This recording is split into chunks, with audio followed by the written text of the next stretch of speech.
March 24, 1945. What does it feel like to kneel in freezing mud beside a screaming paratrooper whose legs are gone? Knowing the sky above you is still vomiting steel and fire.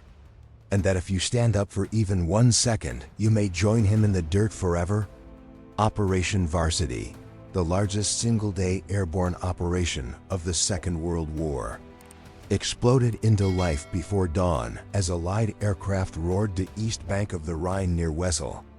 And among the paratroopers and glider troops who slammed into that battlefield were combat medics thrown into a version of hell few people ever talk about. Men trained not to kill, but forced to work inside a storm of death where mercy itself became a target. Because Varsity was different from every airborne assault that came before it, launched in full daylight, against a German defense that knew exactly where the landing zones would be. And as the first C-47s and gliders appeared in the pale morning sky, they were met by walls of flak so thick veterans later said it looked solid. Black bursts ripping through aircraft, wings snapping, bodies falling before they ever reached the ground. And medics were among them, jumping or crash landing straight into chaos.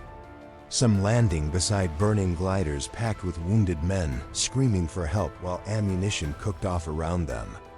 Others dragged themselves out of wreckage only to realize their medical kits were scattered or soaked in blood. Yet within minutes they were already at work, crawling instead of running because standing meant death, dragging wounded paratroopers into shell holes while German machine guns stitched the fields. The horror immediate and intimate as medics found men blinded by dirt and shrapnel, stomachs torn open, bones sticking through uniforms, the smell of cordite mixing with blood and burned canvas. And despite the Red Cross armbands many wore, German fire did not pause. Because Varsity's landing zones were under direct observation from the moment boots hit the ground. And medics learned fast that tending the wounded often meant doing it flat on their stomachs, pressing bandages into wounds while whispering reassurances they weren't sure were true. Some forced to choose who could be saved and who would be left with a morphine injection and a quiet word, as shells burst so close the ground shook. One medic later describing how a wounded soldier begged him not to leave, clutching his sleeve with fingers already numb, only for a nearby explosion to tear the man's body apart mid-sentence, spraying the medic with blood and fragments and leaving him stunned for seconds that felt like hours before training kicked back in and he moved on to the next scream. Because in Varsity there was no time to grieve. And as the day wore on, the battlefield grew worse.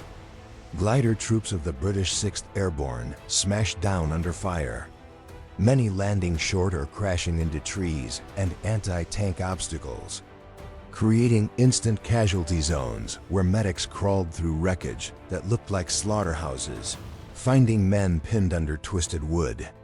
Some still alive, some burned, some begging to be shot.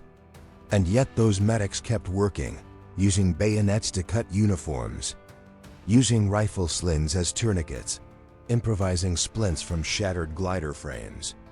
All while German artillery zeroed in, shells bursting with a sound witnesses described as a tearing scream, flinging dirt, metal, and body parts through the air. One medic narrowly surviving when a shell landed in the aid station he had just left, killing 2 wounded men and another medic instantly, leaving only a crater and scraps of medical gear behind. A reminder that even places of healing were not safe. And the psychological horror matched the physical as medics encountered enemy soldiers too. Wounded Germans crying for help in the same mud, forcing choices that tested their humanity under fire. Because treating them meant exposing themselves longer, yet many did. Binding wounds for men who minutes earlier had been trying to kill them, only to have those same positions overrun later in savage close quarters fighting, where medics had to grab rifles and defend the wounded when German counterattacks surged out of the smoke. The fighting so close that medics described seeing the faces of enemy soldiers contorted with fear and rage before grenades detonated, blowing bodies apart and leaving ears ringing. blood pooling in shell holes where wounded men lay stacked together. Alive and dead mixed, some whispering prayers, others screaming for their mothers. And as night approached, the battlefield became something worse, a landscape of moans and shadows. Tracer fire cutting red lines through darkness, medics moving by sound alone, following cries until they found bodies half buried by explosions, sometimes discovering too late that the voice had already faded.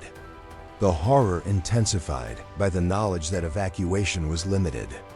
The Rhine still behind them, bridges not yet secured, meaning many wounded would lie out there all night. And medics stayed with them, holding hands, sharing water, injecting morphine while listening to artillery thunder like an endless storm. And even as Varsity achieved its objective and Allied ground forces linked up, the cost was carved into those medics forever. Men who survived not by luck alone, but by endurance pushed past normal limits. Their war not measured in captured ground, but in lives saved under conditions that stripped away any illusion of glory. And long after the guns fell silent, many carried the memory of specific moments. A soldier who smiled in relief when a bleeding stopped only to die minutes later. A glider full of wounded burned before anyone could reach it. A night spent in a shell hole with 3 dying men and no morphine left. And this is the hidden face of Operation Varsity. The side where courage meant kneeling in the open while bullets snapped inches overhead. Where horror was not abstract but warm and heavy in your hands. Where heroism came without medals in the moment. Only the quiet knowledge that you did not run. And as you think about this crossing of the Rhine, about the thunder of aircraft and the rush of victory that followed, ask yourself this one unsettling question that still hangs over that battlefield today. How many acts of unseen bravery, how many silent sacrifices made by medics under fire were buried in that mud and smoke, never recorded, never thanked, and never truly understood?